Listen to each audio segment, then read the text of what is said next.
शिव शक्ति की कठोर तपस्या आरंभ हो चुकी है कि एक तरफ मार्तंड और दूसरी तरफ म्हालसा, यह दोनों ही अन्य का अपमान सहन नहीं कर पाए और जिस गांव में अन्य का अपमान होगा वहां पर ये पग नहीं रखने वाले। यानी यह दोनों ही निकल पड़ते हैं एक तपस्या की ओर, एक ऐसी तपस्या जो कि मार्तंड और म्हालसा को पुनः मिलाने वाली है, पुनः शिव शक्ति को अपना अतीत याद दिलाने वाली है और मल्ला मणि की योजना को चारों ही तरफ से ध्वस्त करने वाली है। अभी तक मल सिर्फ यह सोच रहा था कि वो केवल और केवल मार्तंड पे हमला करवाएगा, लेकिन अब मल की क्रोध की अग्नि इतनी ऊपर आ गई है कि अब वह पग पीछे रखने वाला नहीं है। अब वो मार्तंड के साथ साथ म्हालसा पर भी जानलेवा प्रहार करवाने वाला। शिव शक्ति की कहानी अब पूरी ही तरीके से बदलने वाली है। आखिर वो कहानी क्या है, आइए जानते हैं आज के एपिसोड में। तो बिना किसी वक्त गवाए चलिए शिव शक्ति के लेटेस्ट एपिसोड का रिकैप टेलीविजन से भी पहले शुरू करते हैं। कहानी की शुरुआत में हम देखते हैं कि नारायण, देवी लक्ष्मी, गणेश, कार्तिकेय, ये साथ ही सारे ही शिवगण भोजन के लिए बैठ जाते हैं।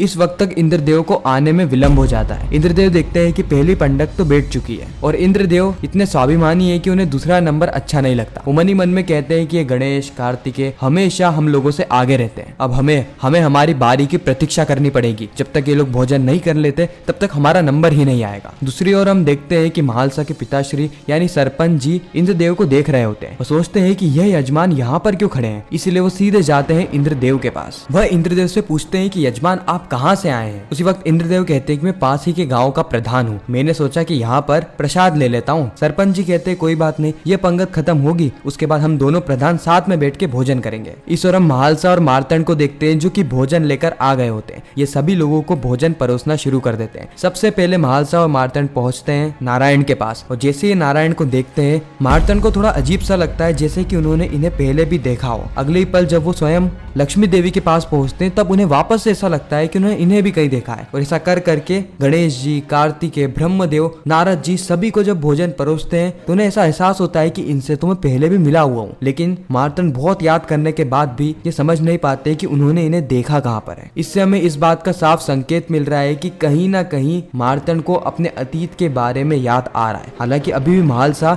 बहुत दूर है अपने अतीत को याद करने के लिए। खैर इस और गणेश जी और कार्तिकेय बहुत ज्यादा प्रसन्न होते हैं क्योंकि स्वयं अन्नपूर्णा के हाथों का उन्हें भोजन प्राप्त हो रहा है और शिव शक्ति की लीला देखकर उनका मन और तन दोनों ही तृप्त हो चुका है। मार्तंड और म्हालसा कहते हैं कि अगर हमें भोजन परोसने में या भोजन के स्वाद में कोई भी त्रुटि हुई है तो हमें क्षमा करना। हर हर महादेव, हर हर शंभू का नाम लेके भोजन को आरंभ किया जाता है। हम देखते हैं कि सभी को भोजन बहुत ज्यादा स्वादिष्ट लग रहा होता है। मार्तंड इस बार म्हालसा को कहता है कि देखा म्हालसा, मार्तंड के द्वारा बनाए गए भोजन को सब लोग कितने प्रेम से खा रहे हैं। म्हालसा कहती है कि मार्तंड के द्वारा बनाए गए भोजन को। फिर मार्तंड हंसी मजाक में कहते हैं कि म्हालसा और मार्तंड के द्वारा बनाए गए भोजन को। इस और हम देखते हैं कि सभी लोग भोजन खा रहे होते हैं और सभी का भोजन समाप्त भी हो जाता है। फिर धीरे धीरे करके सभी लोग पंगत से उठ जाते हैं, लेकिन केवल एक व्यक्ति था जो अभी भी पंगत में बैठे हुए थे और हम सभी जानते हैं कि वो कौन है। वो थे गणेश जी। गणेश जी अभी भी बैठे हुए थे क्योंकि उनका पेट इतने से भोजन से नहीं भर रहा था। मार्तंड गणेश जी के पास जाते हैं और उनसे कहते हैं कि पुत्र, सभी लोग पंगत से उठ चुके हैं, आखिर तुम क्यों नहीं उठे। गणेश जी कहते हैं क्योंकि उन सबका पेट इतने से भोजन से भर गया होगा, लेकिन मेरा नहीं। माताश्री को बुलाइए और उनके हाथ का भोजन मेरे को परोसिए। जब मेरा पेट भर जाएगा तब मैं अपने आप ही इस पंगत से उठ जाऊंगा। मार्तंड यहाँ पे गणेश जी को समझाने का प्रयास ही कर रहे होते हैं कि उसी वक्त वहाँ पे म्हालसा आ जाती है। म्हालसा कहती है कि मार्तंड,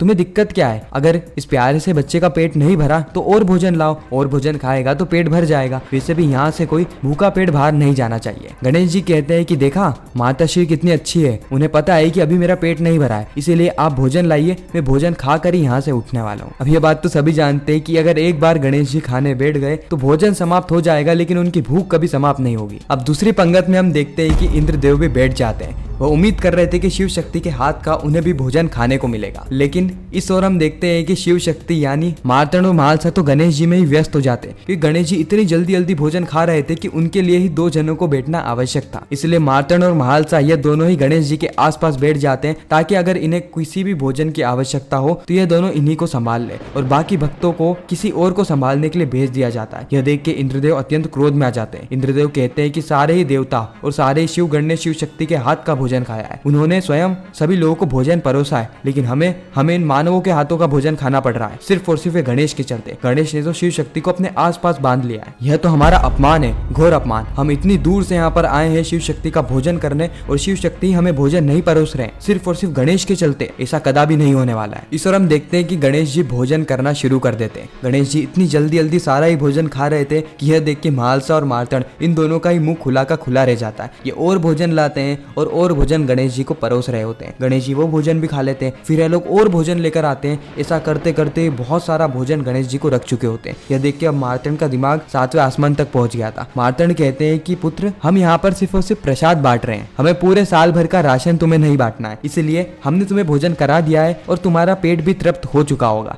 इसलिए तुम यहाँ से चले जाओ। अभी कितने सारे लोग भूखे हैं, इसलिए बस करो। उसी वक्त गणेश जी कहते हैं कि मेरी माता कहती है कि किसी के भी भोजन पे टोक नहीं लगाया करते, वैसे भी जब मेरा पेट भर जाएगा या फिर मेरा मन भर जाएगा उसी वक्त मैं यहाँ से उठ जाऊंगा। महालसा कहती है कि मार्तंड, तुम्हें समझ में नहीं आ रहा है क्या, ये हमारे अतिथि है और अतिथि देवो भव, ये हमारे लिए भगवान समान है, इसलिए इन्हें भोजन परोसना, इनका पेट भरना, इनका मन तृप्त करना हमारा दायित्व है, हमारा कर्तव्य है और हम हमारे कर्तव्य से पग पीछे नहीं रखेंगे, इसलिए जाओ और इनके लिए भोजन लेकर आओ। मार्तंड इस वक्त तक चाहते नहीं थे, लेकिन ना चाहते हुए भी वह भोजन लेने के लिए पहुंच जाते हैं। महालसा इस वक्त गणेश जी को कहते हैं कि भोजन तो सबके लिए, लेकिन यह जो खीर है ना, ये सिर्फ और सिर्फ तुम्हारे लिए। मार्तंड इस वक्त हंस रहे होते हैं। मार्तंड कहते हैं कि इतनी सी खीर से इसका पेट भर जाएगा, जाओ जाओ तपेला भर के खीर लेकर आओ। लेकिन महालसा को पता था कि इस वक्त तक इतनी सी खीर से ही इस पुत्र का पेट भरने वाला है। इतना कहने के बाद महालसा वह खीर को सीधे दे देती है गणेश जी को और गणेश जी बहुत ही प्रसन्नता के साथ, बहुत ही आनंद के साथ उस खीर को पीने लगते हैं और सिर्फ एक कटोरा खीर पीने से ही गणेश जी का पेट भर जाता है, बिल्कुल वैसे ही जैसा कि पहले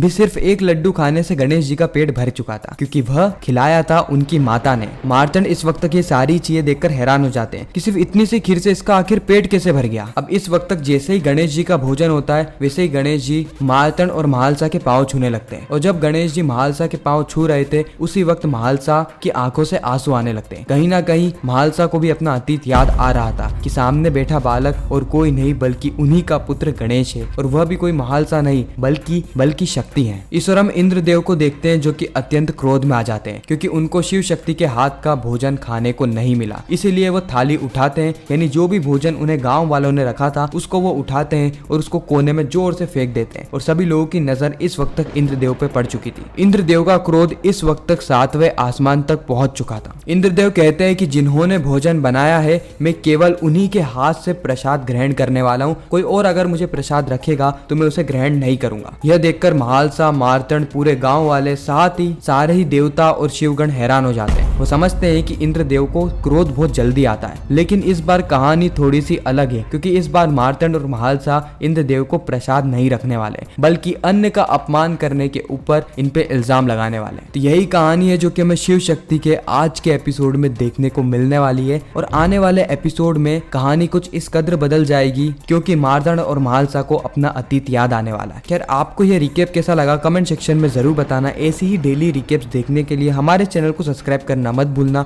मैं मिलता हूँ आप सभी से किसी नेक्स्ट इंटरेस्टिंग वीडियो में, जब तक के लिए गुड बाय।